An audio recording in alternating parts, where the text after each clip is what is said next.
Hey everyone, welcome to a special crossover episode that we're doing today between React Roundup and Adventures in Angular.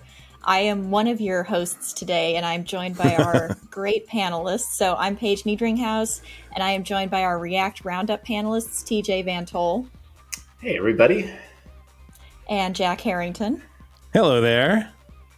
And our special panelists who are joining us from Adventures in Angular are Charles Wood. Hey, it's good to be back. And Lucas Paganini. Hey, everyone. Well, it's 3 on 2. Wow. Okay. A little bit of an unfair advantage. Right? But, exactly. We'll take it. Okay. Right. Yeah, we're definitely in an disadvantage here, Chuck, but I don't have the go. Let's start with that. None of us have the go of trying to convince the audience of using a different framework. So for those of you listening this on Adventures in Angular, we won't try to convince you to use React. For those of you listening on React Roundup, I'm not going to try to convince you to use Angular. So the go of this episode is just for us to give an overview of how things are going in the other side. So on Angular, we already know, for those of you that are listening on Adventures in Angular, we already know the most recent technologies and, we have this problem. What do we use? Oh, let's use that. That's the solution that everybody uses for Angular. But we don't know that for React. And the same holds true for the audience on React Roundup. So how would that be done in Angular? And I think that before you close this and say, I don't care about that, I actually think you should, because today we still have 3 big JS frameworks. Like Angular, React, and Vue are still the most used frameworks worldwide. So, and I mean, not to throw shade at Vue. Vue is great, but I think React and Angular are in its own kind of category in terms of popularity, in terms of usage. Vue is still clearly in the third place there. It could rise, but still clearly on third. So I think knowing what's going on in the other, also super popular alternative framework is extremely relevant, because you might bring some of that knowledge to how you do things in your framework, or maybe, who knows, you might just realize that you actually prefer Angular. Oh, shit, I said I wouldn't try to convince you.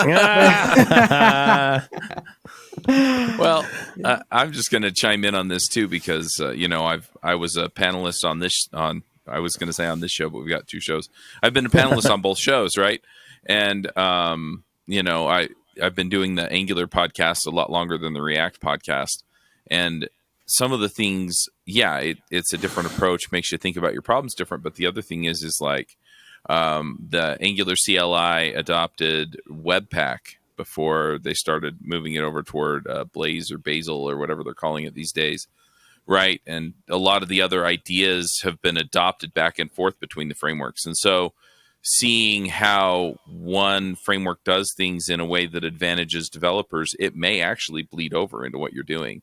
And so being aware just kind of gives you that extra advantage in if it gets adopted into whatever framework you're using. And the other thing is that sometimes thinking about the problem differently is an advantage, in the sense that you see a solution that is better fitted for your problem than the way that people kind of traditionally reach for the same thing over and over, and then realize, hey, look, I've got to shoehorn a whole bunch of stuff in here in order to make it work. Yeah, I think all of us are going to be, at some point, there's always going to be a next app you have to build. And the best technology choice might not be the tech that you're currently using. So it's always good to just keep an eye on what's out there and such. But before we get into the tech stuff, do we want to start with just a round of intros? Because I think some voices are going to be definitely unfamiliar to everybody in some of these feeds. So I can start off. I'm TJ Vantoll. I'm a longtime web developer and also developer advocate. I work for a company called Blues, where we're making some fun IoT stuff. And I am hashtag Team React in this conversation. Nice. Paige, you want to go next? We can keep the React train going. There you Yeah. Absolutely. So my name is Paige Niedringhaus. I'm also a web developer, and it just so happens that TJ and I work for the same company. I'm more on the front end web development side, whereas he's more into the DevRel space, but there's a lot of crossover between us. So I'm also one of the hosts for React Roundup and definitely on the React train. But always open to learning new JavaScript frameworks, playing with new toys like Svelte and Vue and Angular. So, yeah, I'm just happy to be in the web development world and getting to use all these cool technologies. And they're very cool. So I'm Jack Herrington. I'm a YouTuber and also a full-time principal engineer. I've been doing React, since like React Angular 1.5, that's split. So very early React days. And I was actually advocating for Angular way back in the day because I thought it was actually a more complete framework. And it actually, I got to say, the seeing the evolution of both systems has been very interesting. Thank you. Interesting that, Jack, you didn't say which team you're on. I think we can keep going. I'm on team web dev, man. I use whatever it takes. I like Vue. I like Solid. I like it all. Thank you. At least that's like a 2 versus 2. 2.5 versus 2.5. How about that? But I gotta say, I'm not super Angular at the moment, though. Like the Angular CLI, that's actually something you could talk about. That's like one thing I'm like, oh, really? But anyway, go on, sir. Okay. Charles, do you want to go first? Yeah, I whatever. So I'm Charles Max Wood. If you've listened to the older episodes of React Roundup, I'm on there. If you listen to Adventures in Angular, I did take a break from that show too for a little bit, and now I'm back.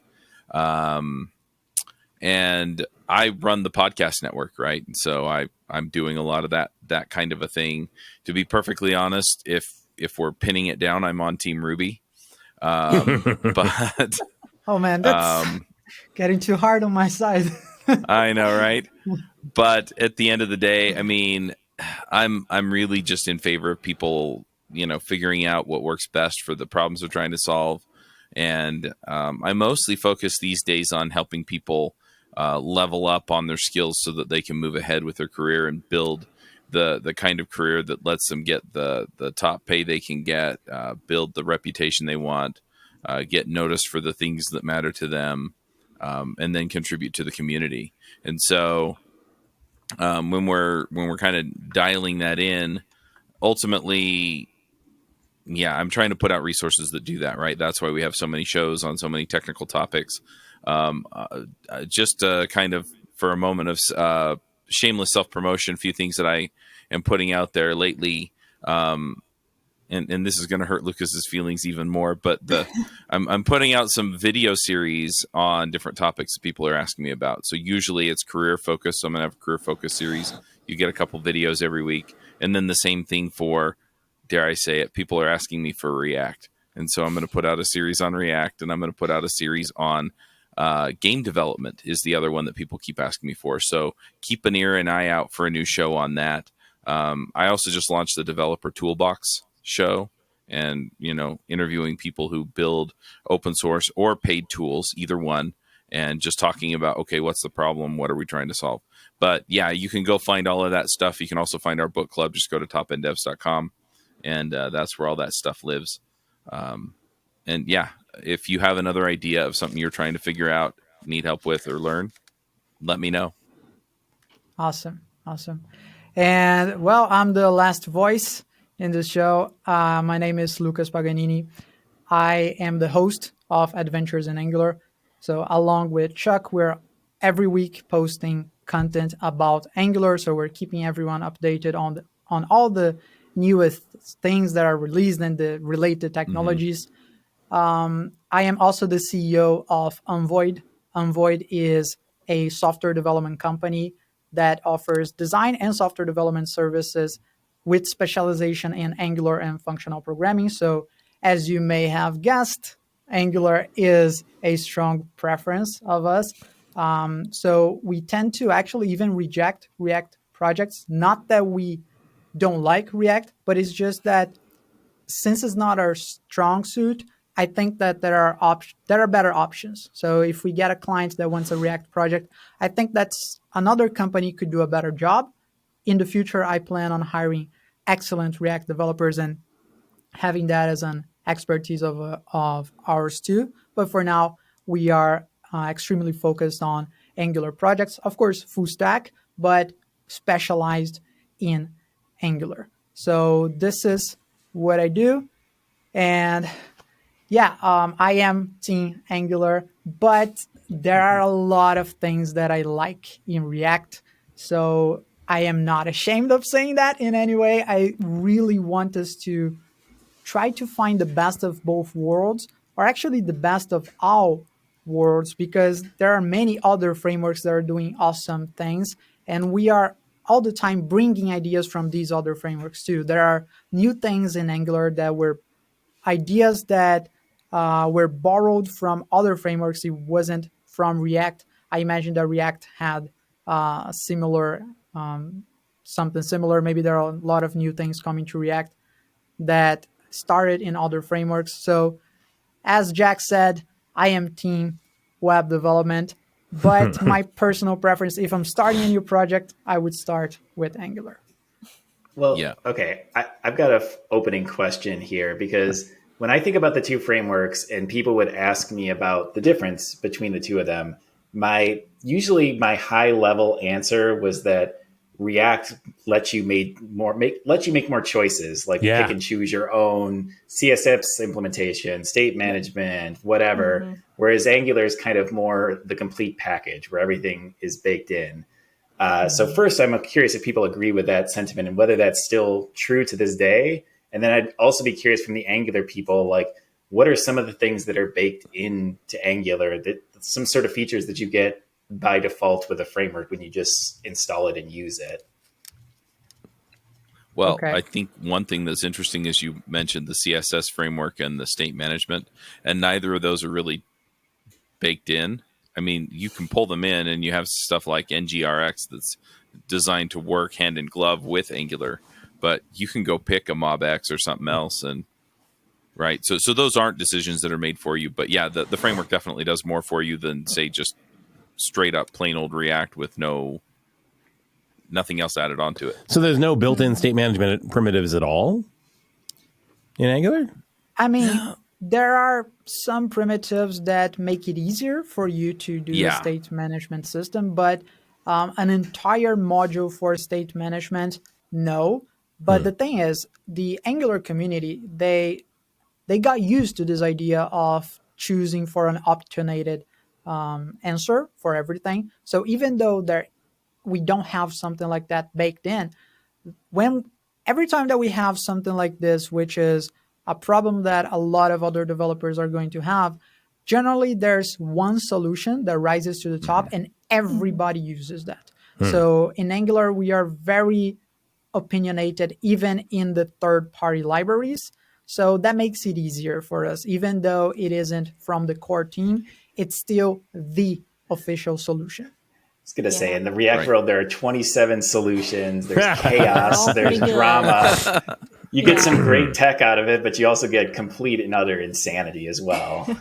I mean, routing is one that comes to mind in particular. There's a million React routers that you can choose from, depending on what the flavor of the week is. Right. Plus, the framework itself can do routing. I mean, you got Next.js and Remix, and those all. I mean, Remix is based on React Router, so you got all these options. Yeah, it gets complicated pretty fast. But that was the thing I was thinking about, like Angular, the CLI, right? And I actually got into a kind of Twitter fight with some of the Angular folks a while back about the Angular CLI. And I was trying, right, as if it changed anything, right? Keeping them honest, Yeah.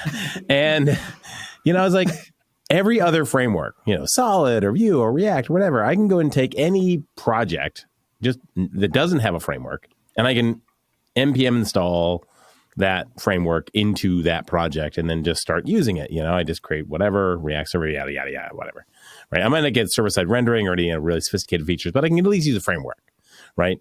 But I can't do that with Angular. right? And they're like, yeah, but you should write your whole app in Angular and that's it. Like there's just no like as if it's either or. And I think that's actually one of the things that really distinguishes the two, which is, React was meant to be a Vue framework that you could then have, like, you could adapt it with Ember or whatever. It's like, hey, you can use as much or as little as you want, right? Whatever. And yes, it's become kind of bigger and more than that, obviously.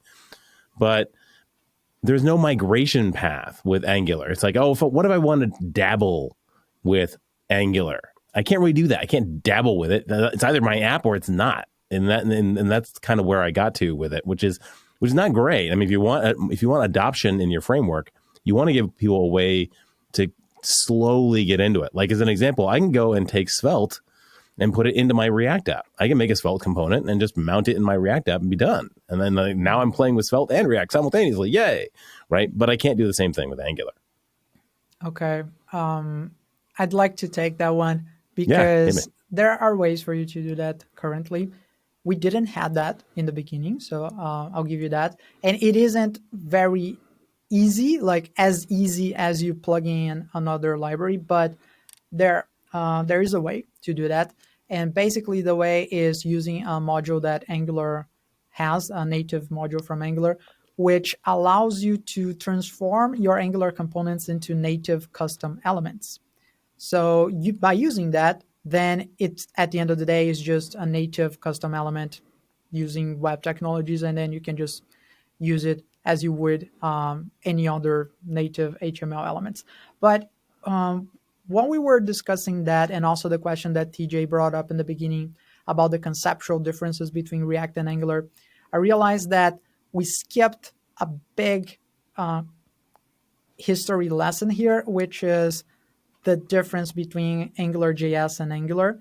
So I'd like to take a quick 3-minute detour just to give that context to the React audience. For the Watch Angular out, audience, people have feelings about this. Yeah. Yeah. A lot of us have experience with this too. Yeah, right? Exactly. Yeah. A lot of us, that's why we're using React right now. But please, go on. Okay. I'll try my best. So we have a 3-year gap between AngularJS, React, and Angular as we know it today. So AngularJS was released in 2010, React in 2013, and Angular as we know it today in 2016. So what is the difference? Isn't it AngularJS and Angular, isn't it the same thing? It's the same name, which makes it extremely hard to differentiate, but it's actually a complete different thing, like completely different. The team at Google that built Angular, the current version of Angular, built it using different technologies and even some different architectural patterns. So if you try to look at AngularJS code and Angular code, you will be pretty confused because they have a lot of conceptual differences. So the first thing for us to know here is they are different things. So AngularJS is one thing, Angular is another. If it was the right call to have the same name or not, there's no reason to get into that. It is what it is. That's how it was done. I do think that if we're going to call this a mistake or a good marketing idea, I think that the only part that I would touch is that I think the migration should have been easier, and that would not have made so many haters right from the beginning of the Angular framework. So if you were as easy as it is today to migrate an AngularJS application to Angular, then I think we would be in a good place, because today the Angular team heard us. They know the challenges that we were presented when this migration happened, and now they provide great solutions to that. So you can migrate an AngularJS application to the newest version of Angular. I won't say that it's easy, but it is much easier than it was before. But at the time that it happened, it wasn't that easy. And then Angular itself started out with a lot of haters in its club. So from the audience that should have been the enthusiasts about it, which are the developers that were using AngularJS, a lot of them became haters because it was so hard to transition and it was so different that it was literally a different framework, but with the same name. So it's almost as if you are using an iPhone your entire life, and then Apple launches a new iPhone, which is called like iPhone 15, but it's running Android and it has no touchscreen. And like you just talk to it. It's just an AI says, I don't know, like it's completely different. It's too many changes make it become a new thing, a different thing instead of just a new version. So I think that was the biggest problem at the time. But yeah, the interesting thing is to know that Angular, as we know it today, is growing every day. Like they have a very strict release cycle, and they release major versions 2 times a year, so every 6 months on average. And they are outputting new versions constantly. Like we are on version 15 of Angular, and we are rapidly approaching version 16. You're rapidly approaching React's versions as well. You've only seen it in a couple of years. Okay, but can I just jump in? Like, I don't understand. So does Angular JS still exist? I mean, this is 8 years ago. This is like pre-COVID. Is there I think a lot of our listeners... Nothing ever goes away. Yeah. A lot of our listeners probably don't even know this happened. Like, this is... Oh, Lord. So is this still a thing, though? I mean, or is it just like, there's old legacy Angular JS applications that haven't been converted yet? I mean, is that it, really? It is. I mean, yeah, that's basically it. Mm-hmm. It has reached end of life. So the end of life for Angular JS was reached on December 31 of 2021. So 2 years ago. But it still exists because imagine that you are a really, really big company and you really made a huge bet on that framework. Maybe you still have that running and you don't want to touch it. You're afraid of just breaking a lot of things by doing this migration. By the way, if that's the case, just hire my company. We can do that for you without breaking the entire thing. That was a great place to put up a promotion there. But yeah, it still exists, but it's no longer... They don't release new features, but they still do security patches. So if there's any security issues, the Angular team will still fix that, and you will have a new point release of AngularJS, which will have the security fixes. So they still support that for security reasons, but they don't do any new features on it. Everything is done on Angular, not AngularJS. But AngularJS is known as Angular version 1. So everything that is Angular 1 dot something, this is AngularJS. Everything that is Angular version 2 above is Angular. Does that help, Jack? Sure. Just for those budding framework developers out there, don't do that. Just learn from Angular. Just don't ever do that. Well, it's interesting because we get into... Because I know React releases with breaking changes. The difference is that they don't do them all at once. No, they release with deprecation.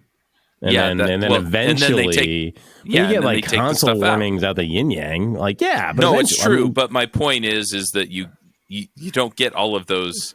Hey, we're deprecating all this stuff, and then we're taking it all out all at once. And I think that was one thing.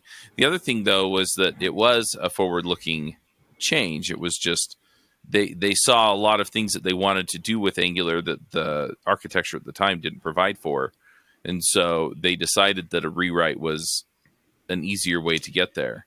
And what's also interesting is that the web has changed so much over the last, 10 years, 12 years since Angular was released. And then, the current version of Angular, all the stuff we went through since then, that Miško is actually writing a new framework that does things even more differently because he's trying to account for other things that, the current architecture makes it kind of tricky. He's trying to fix React's hydration problem. Quick, It's quick, isn't it? Yeah, quick. And, Angular has some of the same constraints. And it's just because they were written for, the way the web worked at that time. And you either have to introduce some massive breaking changes which, he and others figured out the hard way is not something people like, or you can write a new framework. And so that's kind of a place that we get to. But yeah, I think one other thing that's kind of interesting to talk about with this is that the surface area of Angular, right, as we mentioned before, it kind of is something that people generally use across their whole website, whereas the surface area of React just on its own, at least initially, was mostly focused on the view layer. They've added some other things that, change that a little bit. But for the most part, the surface area of React itself is still rather small. And so if they need to make some of these changes, it doesn't affect as much of your stack, because a lot of the rest of your stack is other stuff. And a lot of it's orthogonal to the way that React works. And so I don't know that you would have ever run into something like this with React, just the way that it started out and has grown. I will say the one note from when Lucas was talking earlier that caught my eye is he mentioned the word consistent release schedule, which is something we do not know about in the React world. It's sort of like the way the wind is blowing in Meta's offices. Every couple of years, they randomly, it's like the React world, famously, there have been some features that have been coming soon for years, like literal years. And then sometimes they just randomly appear one day. There is no cadence. I don't think there's any official roadmap. We don't know what's going on. There's a bit of transparency, but there's no regular cadence for the updates. So it's kind of interesting to hear. And that's an interesting thing, I would say, is that connection to Meta, like there was definitely some pushback, and there still is, about how connected React is to a particular company, in that case Meta, and if we're really working with our own, with a framework, or if we're working with kind of whatever the leftovers from Meta doing its own thing and needing its own framework, and then we just kind of, it seems like a cool framework, we're gonna have that kind of thing. That happens with Angular too, in terms of, I don't know if that's still the case, but I know that a while ago Google internally ran a more advanced version. Like, there were some features of the Angular framework that I think only existed for Angular's internal projects. I don't know if that's still the case, so I don't want to spread misinformation. Maybe today Google just uses what everyone else has access to the framework, and they just add other things on top of it as external libraries instead of customizations to the core parts of the framework.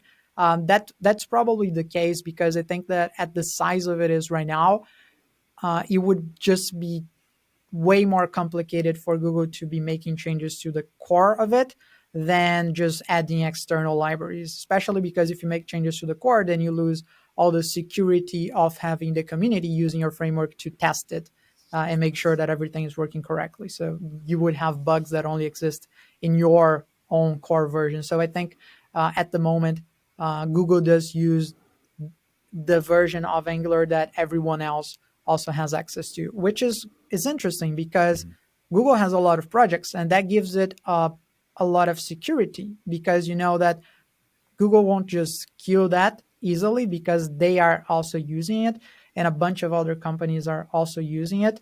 By the way, even the entire idea that Google is this big company that is always killing projects, I don't think that was true for the case of Angular. There are certainly some technologies that Google has created that I liked, and they ended up killing, which made me sad. But in the case of AngularJS, I'm going to give it to them. Like, it was released in 2010, and the end of life was in 2021. So that was 11 years. And Angular, the new version was released in 2016. So they supported the legacy framework for 5 years. I think that's something. So I'm going to give that one to them. But coming back to what Chuck was saying about the surface area of Angular versus the surface area of React, and also connecting to what TJ said about the release cycle, I think that they are both connected. So the release cycle and the surface area have, they influence each other in the sense of, since React is very isolated in its responsibilities, and it uses other tools to complement it and create all the other things that you might need in an entire application, then it makes it harder to do some breaking changes because you might lose compatibility to those other surrounding tooling. So you think a lot about that. That certainly should make it harder for them to release major versions of it. But also, because they give people the control to choose whatever they want to use along with React, then I don't know if you feel that much of an impact when something is taking too long to arrive in React core, because you can still use something external to add a similar functionality. But on Angular, you don't have that. As Jack was saying, Angular is something that, even though now you can use parts of it along with other frameworks, in general, when you decide to use Angular, you use it as a whole. You use it entirely. I'm going to have an entire application running on Angular. And if that is the case, then you become so dependent on the Angular team releasing those features in the core libraries that they need to do it. Otherwise, you don't have an external solution to plug, even though you could, because all those modules are isolated. When you install Angular, you don't install just Angular. It's not just a single dependency. It's multiple dependencies. And you could technically replace one of the core dependencies with a third-party version of it that adds some other functionalities. Although you could, it's not something that I have ever seen, because the beauty of Angular is how it assumes that you're using all the core modules, and then they integrate so well that you don't have to deal with a lot of architectural challenges that you would have to deal with otherwise. So bringing that to a more concrete example, these are some of the things that Angular has on the core functionalities. Not even talking about third-party popular libraries, just the core things that come with the Angular framework. I'm just going to say things from the top of my mind. They have dependency injection, internationalization. That's like, I haven't seen another framework that has internationalization baked in. You always bring another tool to do that. No, Angular has its own module just to deal with internationalization.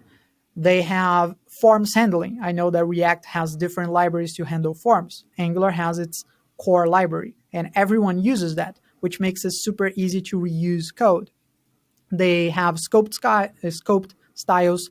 So I know that React doesn't have that by default, which is why we have styled components being so famous on React. But on Angular, we don't have that because it already comes with scoped styles. It already has a solution for server-side rendering, which is something that, again, React uses Next or Gatsby or whatever to bring that. Angular has that in the core modules.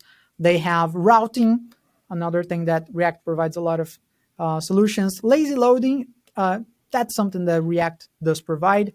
They have an entire module for animations. They have a command line interface, which allows you to, for example, you don't have create React app. You just have the Angular CLI, and everybody uses the same CLI. They have a style guide, coverage reports, initial setup for unit and integration tests, an HTTP client, and lastly, they have a module to convert Angular components into native custom elements. Yes, custom elements. Sorry, almost Yeah. lost that. So No, it's a lot of things. It's way more than a lot of developers are going to use, which makes it harder to start. It's so hard for you to not to start, but to feel confident about it. You know, you can start quickly, but to really feel that you understand everything that is going on, that takes a lot of time. But when you do get the hang of it, then you don't worry about any architectural challenges. Okay, not going to say that you don't deal with any architectural challenges, but a lot of them are abstracted away. And they are abstracted in a way that if you have 50 different applications, they can all use the same abstraction, but still you don't feel like you're fighting the framework. You can still do anything that you want, but you don't have to deal with those architectural decisions. And it's also makes it easier for onboarding. When you learn how one application works, you learn how all other applications work, as long as you are using the best practices. So these are that's the surface area of Angular, and it is huge. TJ said in the beginning, conceptual difference of React and Angular. React gives you more options to customize it the way you want. Angular is more opinionated. That still holds true, and that's something that I like personally. Well, and I think that's why both frameworks continue to exist as well. And Paige, you were going to say something. Go ahead. I mean, that's exactly it. It's two very different types of development team styles. It's the one where, the React team wants to choose everything, make it really, because every React project I've worked on is a special, unique snowflake. It's got different routers, there's different CSS, there's different state management. Yeah.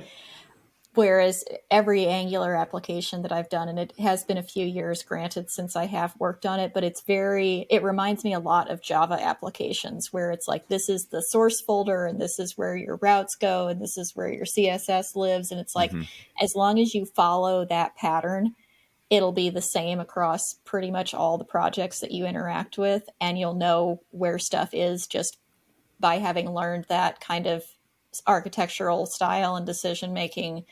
And like you said, depending on who the team is, they may be way more comfortable using something like that, or they may feel like they just need to pick and choose everything because their application is such a unique use case.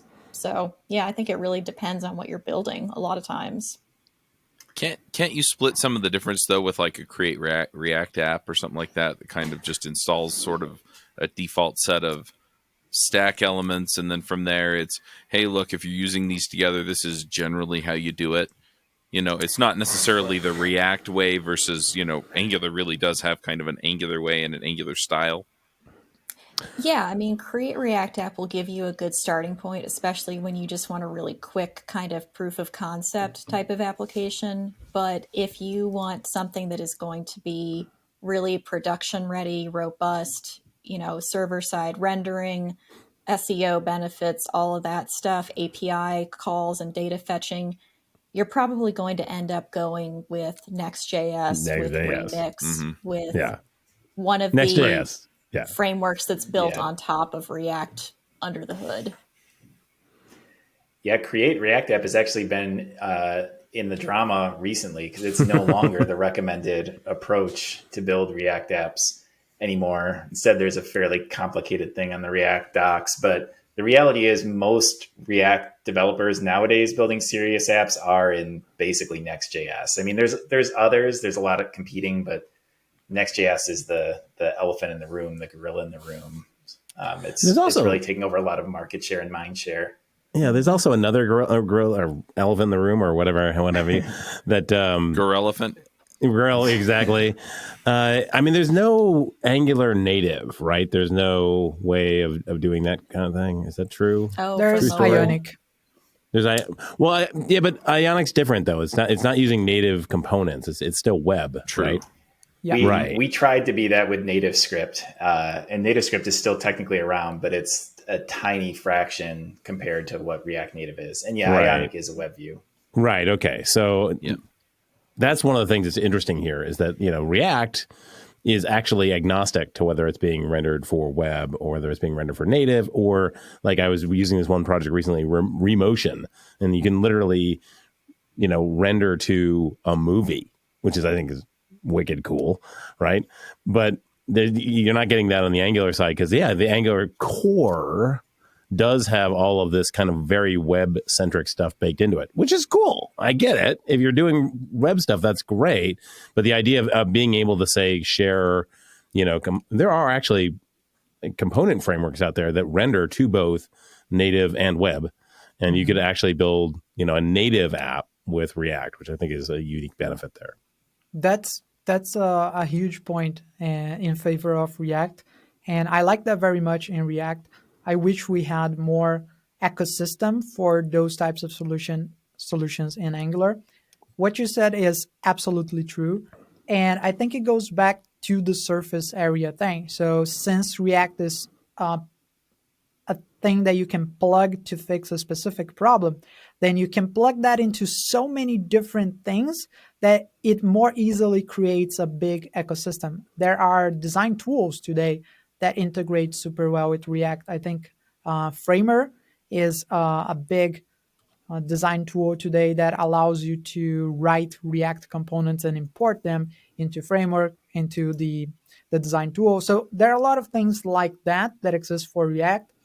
And although we do have alternatives for Angular, in most cases, I think React dominates in that scenario. So that kind of situation where the framework is a small thing in terms of its secondary. So for example, what is primary when you're building a mobile application? It's something that runs on mobile, right? And that runs on Android and iOS. So after that, you choose the library. So then you have React Native, for example. And I don't think we have solutions as good as React does for those situations. So yeah, React wins on that.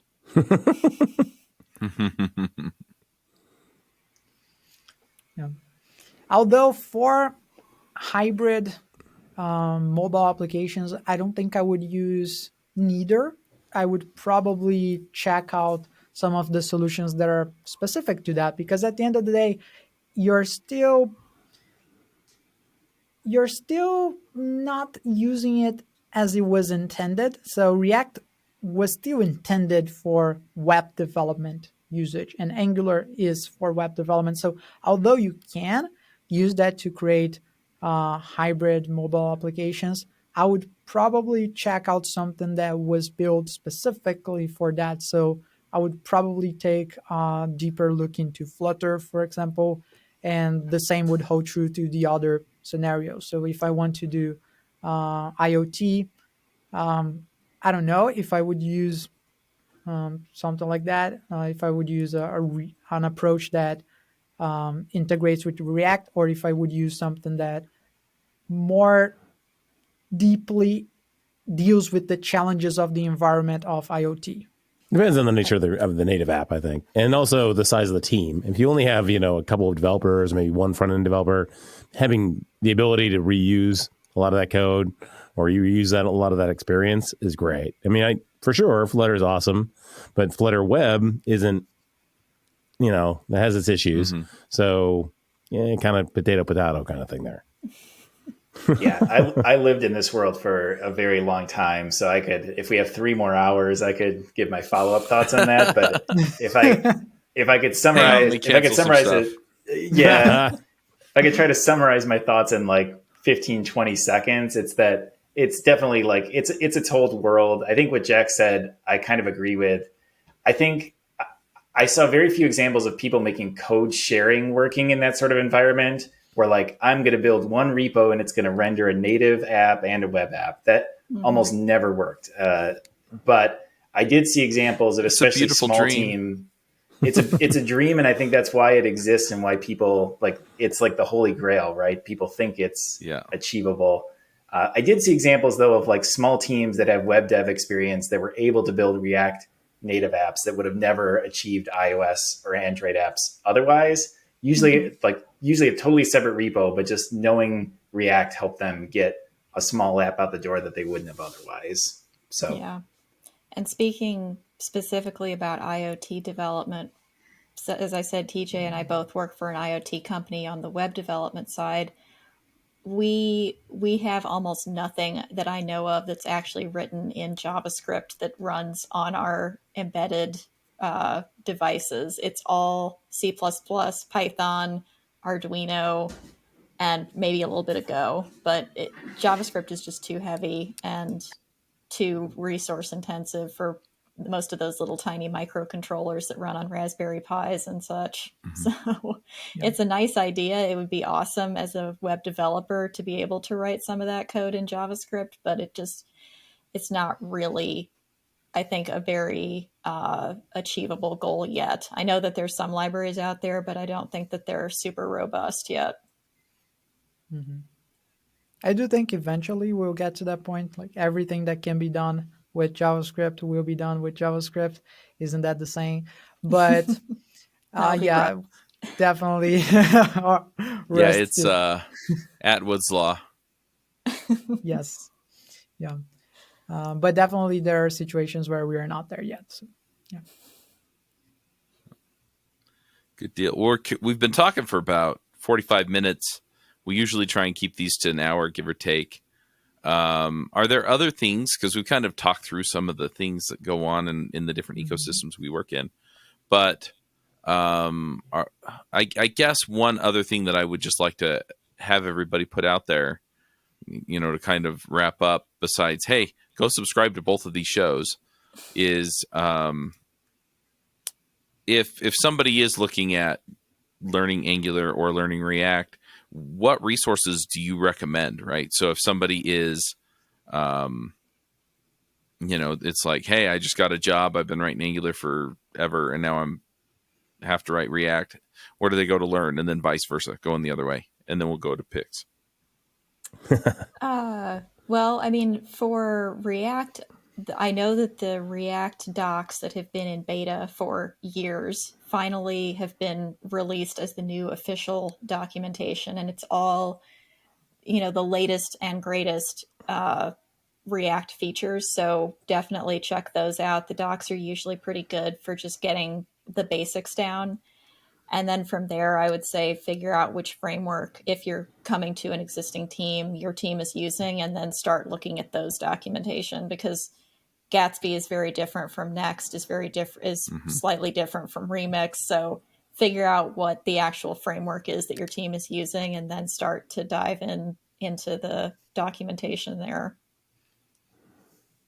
I like that. And I think the answer for Angular would be the same. Although there are excellent courses out there, I myself have done more than 10 courses about Angular just to try to pick some different things that a different instructor might cover. I do, looking back, think that the most valuable investment that I did in terms of learning the framework was by reading the docs. So angular.io is the official website for the Angular framework, and they have a very extensive documentation. There are a couple of very advanced cases which are there, which is amazing because there are things that are so niched that I didn't really expect it to see there. But there are also some of the super advanced things that are not there, which is common. So if you really want to get all the super advanced things, I suppose that you will have to go look into courses that might cover these modules in more depth. But for the most part, reading the documentation is 95% of the way to get there. Like, it is super complete. The Angular docs are really extensive, and they even cover style conventions, which I think it's amazing. They don't just cover the functionalities in itself, but also how can you be consistent with how your teammates are gonna work too. So yeah. And can I just throw in a shameless plug? I've got a big playlist on YouTube that covers React, TypeScript, Next, and of course a lot of individual videos on the various foot guns you can find yourself. I was going to say, I do my best learning from Jack Harrington's YouTube channel. Oh, thank you, TJ. Hit that subscribe button. There you go. Like and subscribe. I will say, like, I'll plus one Paige's recommendation for React.dev, which is the new Angular or the new React docs.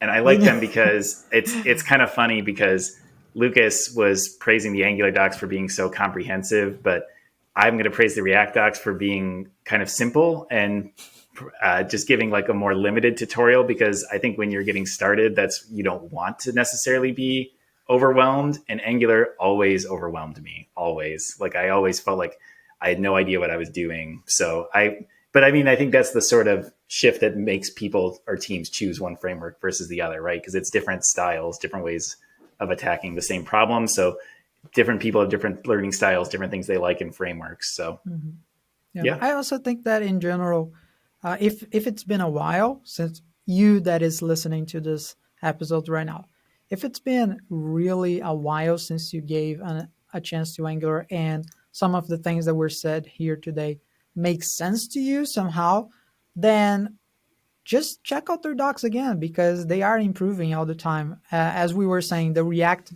official docs were just released. So a while ago, people might be complaining like, oh, I don't like that React doesn't have an official doc. When I tried to learn it, I didn't like the experience. But if you try it again now, then you will have a different experience with it. So we are all learning from each other. And I think that's something that makes me really happy. Although we do have this Angular versus React, like Iron Man versus Captain America, but still, like, I think that we are, as an entire community of web developers, we are really very respectful with each other in general. I don't see people like, I hate you because you use React or whatever. I don't see that, which is cool. And I see that we are learning from each other, and those things are getting better. So if you are listening on Adventures in Angular, you tried React, didn't like it. If it's been a while, maybe take another look. If you are in React Roundup, tried Angular, didn't like it, things that I said here maybe make sense to your situation, maybe try it again. Absolutely. I love the experimentation. It's fun. But anyway, well, should we do the self-promo section? Yeah. Yeah. All right. Or picks. Well, yeah. And then we'll do picks. Okay. Picks it is. We usually do self-promo and then we do picks. So, Okay. Lucas, why don't you go ahead and self-promo first? Okay. I'm going to self-promo my company. As I said before, the name is Unvoid. We are specialized in Angular and functional programming. We do full stack development. So we do design, we do front, we do back, but we do specialize in Angular and functional programming. These are the things that we really shine on. So if you have a project that needs help on that, then consider contacting us at unvoid.com. And I'm also still building my course on web animations. I'm really liking the result. I think that web animations really need an update. There were so many new things on it. And I think that the courses that are popular, or the books that are popular about web animations, they are in general outdated. So I'm really excited to be talking about this topic and bringing the new things to all the web developers. So if you're interested in seeing how this is going, then consider checking out lucaspaganini.com/web animations. Lastly, I'm going to plug myself. So I just realized that I'm in a different podcast. So if you don't know me, I also post content about web development in general, not just Angular. So it's at Lucas Paganini on Twitter, Instagram. I'm trying TikTok's pretty bad. Maybe don't look there, but YouTube too. So yeah, these are channels where you can see what I'm doing. Awesome. TJ. Don't really have much of a it's fine. Yeah. Don't have much of a shameless plug. I'll plug Blues. If you're ever trying to get into IoT, you can check out us, blues.dev. Yeah, that's all I got. All right. Paige? I don't have any monetization plugs, but I write pretty regularly about web development. It's mostly things that I've been learning either at work or inside projects. So you can go to my website, pageniedringhaus.com, and yeah, you can just check out what I've been writing about, learn some new things about CSS, about React, about GitHub Actions recently. I wrote a Python web scraper that I'll probably be writing about. So yeah, it's interesting, and hopefully you'll learn something new from it. All right. Jack had to bail. He had a time thing. We all have lives outside of this, I guess. I'm going to throw in my plugs just real quick. The first one is we do have a book club that we're running, topenddevs.com/book club. You can do book club with or without the dash. People always ask. Goes the same place. This is the book we're reading this month. It's The Pragmatic Programmer. This is the 20th anniversary edition. Yesterday on our call, we had Andy Hunt. Next week on our call, we have Dave Thomas. After that, we are reading The Compound Effect by Darren Hardy. That's not a programming book. But after that, we're going to do 7 languages in 7 weeks. So if you're looking for those opportunities to level up, topenddevs.com/book club.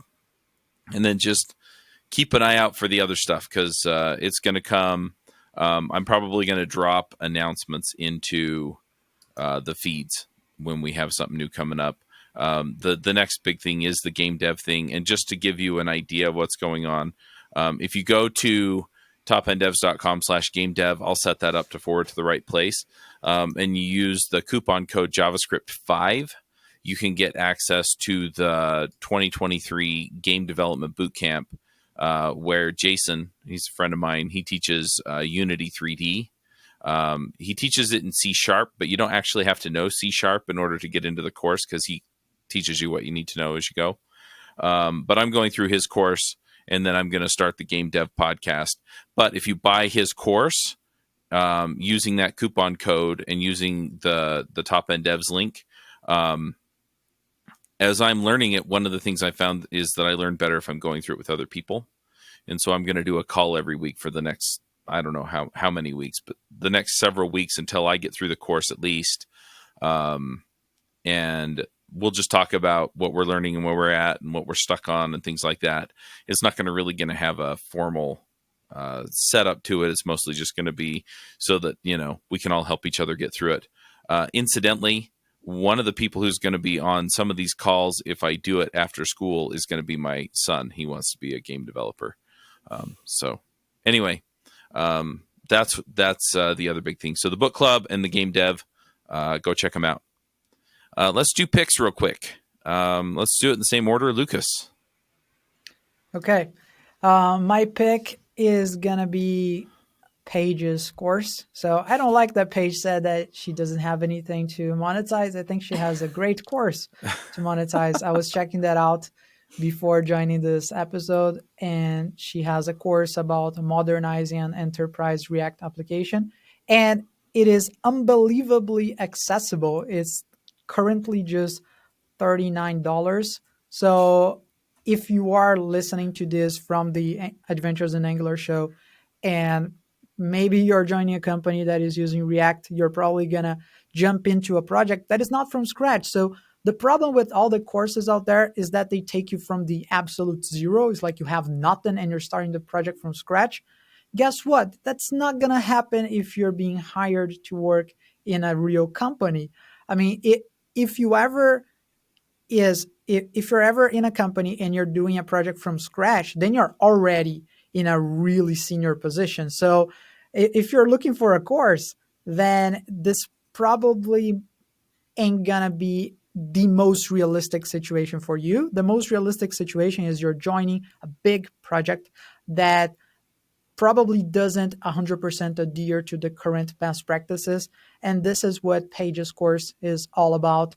So if you're interested in that, just go check it out in her Twitter bio, but she also has a short link. We're putting that in the podcast description. So this course is going to take you from understanding legacy code base and bringing it to the latest best practices and the latest recommended technologies. So I think it was a great approach for a course. So that's my pick for today. Well, thanks, Awesome. Lucas. That's really kind of you. TJ, what are your picks? I'm going to pick November 22nd, 1963, which is a Stephen King book.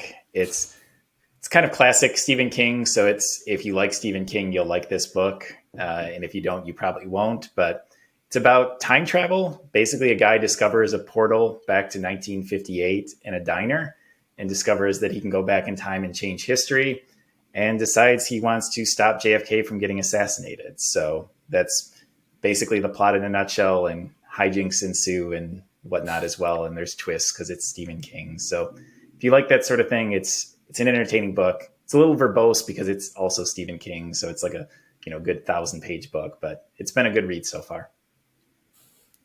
Right. I was going to make the joke that he keeps his parents from meeting and almost disappears. Yeah. Plot of All right, Paige. another movie. Right. Yeah.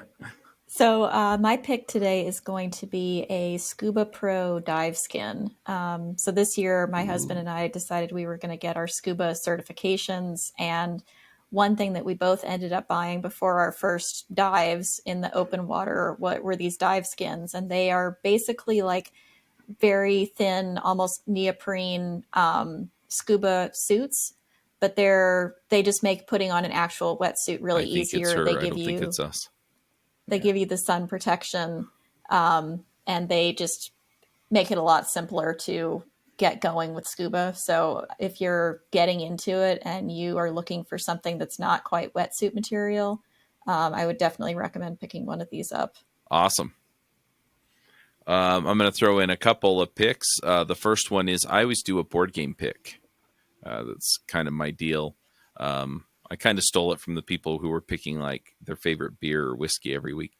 For me, this is my addiction. So I played this game with a couple of friends of mine. It's called AtiWa, AtiWa. And of course, it's a bat game, right? It's cultivating bats to win the game. But anyway, effectively what you do is you have a village and you can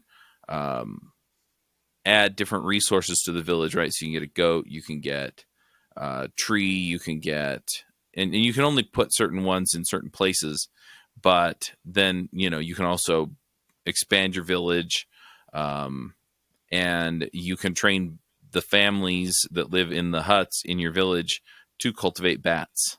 And if they cultivate the bats, then you get, certain bonuses and stuff for having the bats in your village. And I'm really not explaining this well because it is a little bit more of a complicated game as opposed to some of the other ones that are, it's like, here's the game in 2 minutes, right? And I've explained the whole game. Anyway, if you're into something that's a little bit more complicated, but not so complicated like some of the other ones that I've picked on some of the other shows, then yeah, this is definitely one of those games that, yeah, if you want a thinking game that's, kind of on the borderline of a casual game where you can sit and chat while you play it, then this is that game, right? It's a little more complicated than just your sort of social game. Board Game Geek weights it at 2.69. So usually a 3 is where the serious gamers are getting, excited about, wow, I'm really going to have to pull it out and figure this stuff out. 2 is generally where like my 11 or 12-year-old could play it, or a bunch of people who aren't deep into board games would sit around and play apples to apples and have a good time, right? And so this one's a little bit more than that, but it's super fun. Really had a good time. I think we played it in an hour. There were 3 of us. It's 1 to 4 players. I would imagine that 3 or 4 is kind of the sweet spot. That's what it says on Board Game Geek too. So anyway, I'll put a link to it on Board Game Geek so you can check it out, and a link to it on Amazon so you can buy it. But yeah, that's one pick. And then, I'll just leave it there. I'll just leave it at the board game. Nice. Good stuff. Yeah. Well, it was fun to talk to you guys again. Yeah. Thanks for joining us on this crossover episode. Yeah. So wait, which one won? I thought we were picking one at the end, right? That was that's what we discussed. No. Let's leave that to the audience. The audience, you can just, if you're listening to that on YouTube, or if you're on Spotify or something that doesn't have a comment section, go to Twitter. We have a Twitter account for Adventures in Angular, a Twitter account for React Roundup. So make your tweet and say which one you like the most. What were your thoughts on React, your thoughts on Angular? So yeah, let us know. Yep. So it's at Angular Podcast and at React Roundup on Twitter. Also, I'm just going to point out, because usually I just say, well, whichever audience is larger will win. The audiences for both shows are about the same size. So, oh wow, it's evenly matched. More or less, yeah. So anyway, but yeah, it was fun, and I look forward to talking to you guys more in the future. Yeah. Yeah. We'll see folks. you in the next episode. Max out.